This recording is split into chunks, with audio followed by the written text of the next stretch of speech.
talking points. Get them out there, make them think of their feet. Who are they? Who are they really? These are things that we can do in the primaries. These are things that we can do in the General Assembly to help bring in people and help them win office. You need to close the primaries, and then Chad's exactly right here in the message. It needs to be a core conservative message, both fiscal and social. And I firmly believe that we have got to keep that within our party.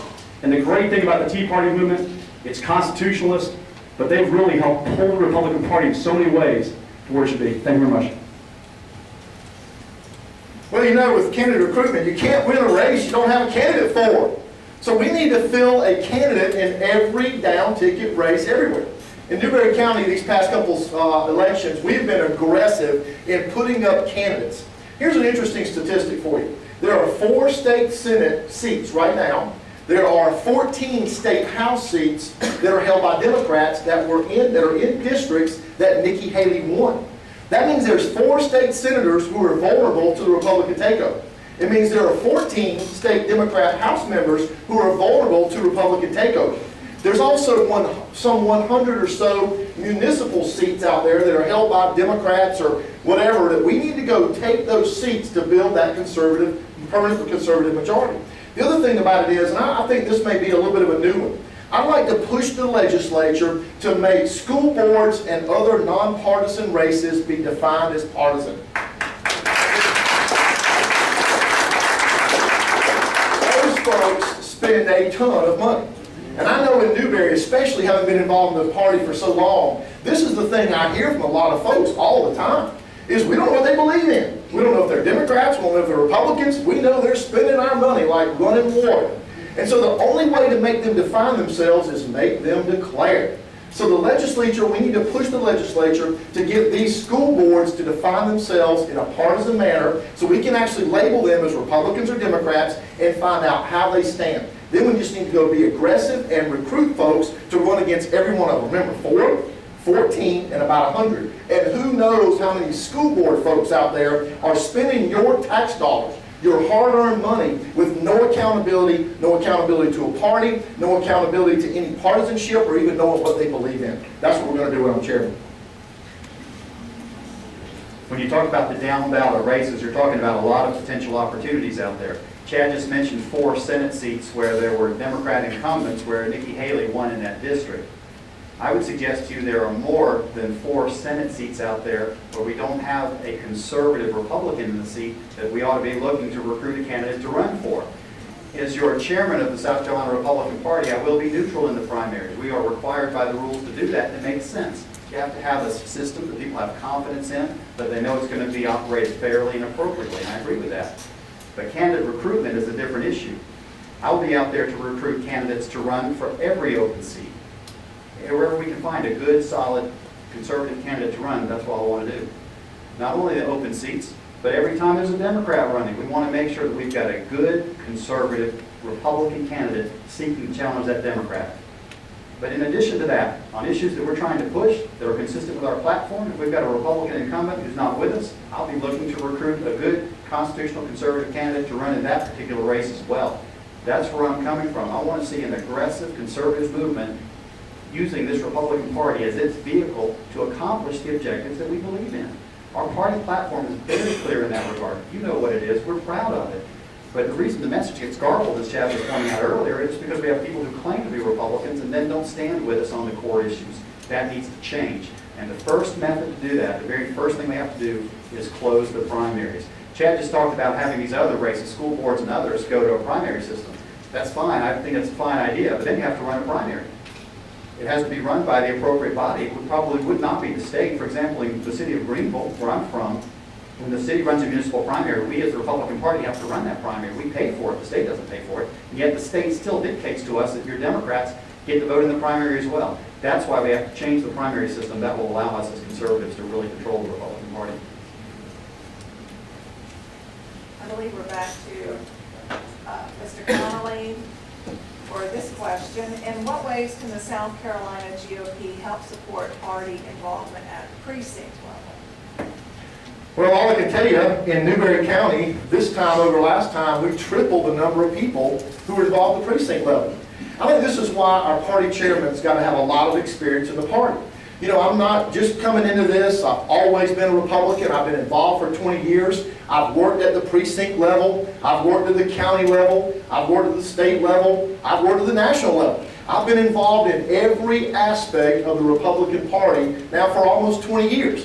Being the national delegate was great. But this comes down to me and you going out and grabbing our neighbors. So we did in Newberry County this time. Saying you need to be involved in what the Newberry County Republican Party is doing. We had a pretty small list of people involved last time. Don't get on the previous chairman or anything. Our county's just becoming more and more Republican. Like I told you, we voted 9 out of 9 Republicans for the first time since the war. The one in the 1860s. We voted in Mick Mulvaney over John Spratt. First time in 28 years that's happened. So we've got a little momentum, but it took me and my executive committee going out and talking to people in church, going out and talking to people at the ball field. Hey, you ought to be involved with the Republican Party. Come to our precinct reorganization. You guys got to be at the county convention next week. Get involved. It's going to be that one-to-one personal relationship that makes the difference. That's how we build a party. We build a party if we have a consistent conservative message. We make sure that's articulated everywhere, all the time, over and over, so people actually know what we stand for as Republicans. When that message is skewed, they don't have anything to do with us. But when we're consistent, we have a conservative message, then they see that. I was, this past election, it was a Saturday morning before the election. I was in the hardware store in Prosperity, and a guy came up to me who had babysat me years ago, he and his wife. He said, I like what you guys are doing. I've never voted straight party Republican, but I'm going to this time. I know what the Democrats are all about. I'll be voting straight ticket this coming Tuesday. That's how you build a party. You do it from the grassroots up by everybody's involvement one-on-one. I agree with Chad that the history in the party is important. And I've done just about every kind of volunteer position you could do, being the president of the College Republican Club at Johns Hopkins to the state chairman when I was in Maryland. I was the state chairman of the College Republicans. From there, came on to Greenville. I was a precinct committeeman, went to the Greenville County meetings, was a vice chairman, the chairman of the party, been a national delegate twice, been to 3 different national conventions. All of that's good. But I have a different experience from Chad in Newberry, and this is what's happening across the state. Our attendance is down at the precinct meetings. The numbers at the conventions are down. In all the big counties that I've paid attention to and I've been able to get the numbers from, it's the case happening all across the state. And I'll give you the specifics in Greenville. Back when I was chairman, and that wasn't just because I was chairman, but during that time, back in the 1997 era time period, we had 1,100 people sign up for our convention as registered delegates, and we get right about 1,000 there. This time in Greenville, which is supposed to be the rock bed for our party, we had 500 and some odd folks sign up. We had about 425 at our convention. Way down. That's way down. Same thing is true county by county as you go. The smaller counties are picking up, which is good, and we want that. But on a percentage basis, it's problematic for us when the large counties do not have people turning out. That needs to be corrected. One of the ways to correct it is by using the internet and our technology that we have. I think we can engage the precinct presidents and committeemen and others through a system to have them communicate with us. As I mentioned earlier, with our executive committee, where each county is represented, one county, one vote, that's problematic for me. I want to make sure that we get the involvement of a lot of people in Lexington County, a lot of people in Charleston County, a lot of people in Horry County. And we can do that by getting our activists tied in using the technology that we have today. I think that's critical. And I believe that the reason the numbers are down is because, again, as I said earlier, people are disillusioned by the Republican Party. As we stand up, we stand for our principles, we come together to really fight for what we believe in, then I believe that people will rally around us, and I would assure you we will work so hard that 2 years from now you'll see numbers that are much better than what we just had this round of reorganization. I look at my kids, and it's an amazing experience they're getting right now. My background as a military brat and almost entire life in the military, which is apolitical, was unique. And so, admittedly, I am someone who came in new to the process. And it's been an amazing learning experience these past 2 years since throwing my hat in the ring to run. But here's some things I've seen that's pretty amazing, is how just a background in leadership in a background organizations helps out in seeing things and seeing areas that can be improved. And as I came in and looked around the state for the 15 months in multiple visits to counties, one precinct stood out for me. Any of y'all know Larry Bateman by chance? Just by chance, a few? I know, Gay. Everyone knows Larry up the upstate. I mention his name because he's a precinct president of Westview Precinct B. And everyone up there knows about Westview Precinct B because he's put on things that I've never seen any county put on, including the Medal of Honor celebration that involved dignitaries from around the nation. This was a precinct president, Larry Bateman, incredible guy. And I just saw what could happen if you empowered precincts. Now, it's different across the state. You know, Orangeburg, the Republican mecca of the state, that is a joke.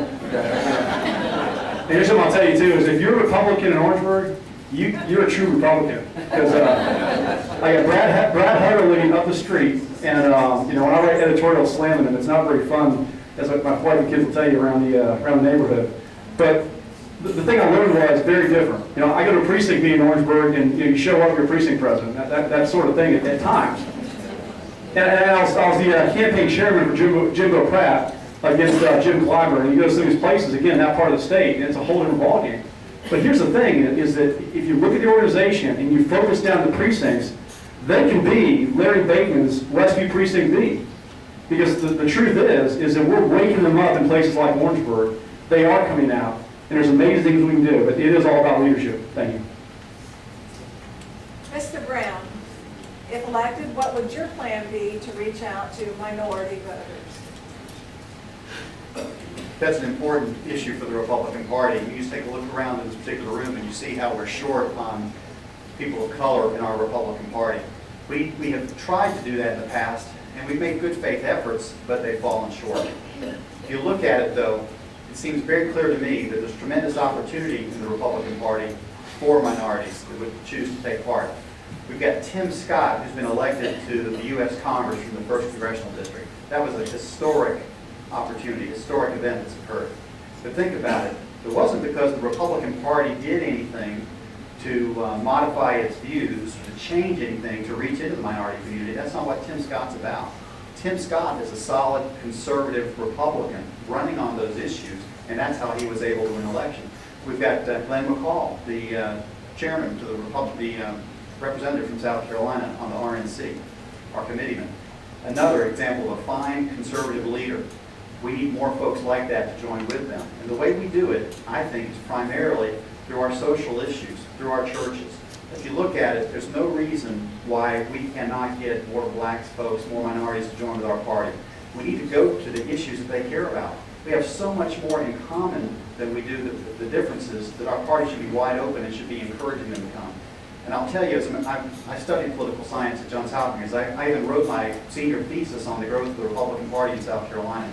And we know historically you had white Democrats that controlled the state for years, and then it turned over to white Republicans largely controlling the state.